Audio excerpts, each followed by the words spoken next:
ونقص من الأموال والأنفس والثمرات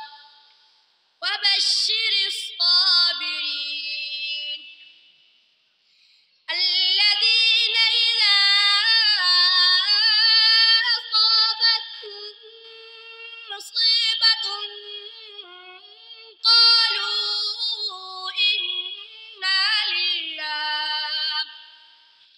قالوا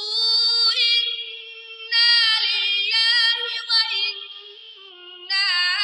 إليه راجعون أولئك عليهم صلوات من ربهم ورحمة وأولئك هم المهتدون آمنت بالله صدق الله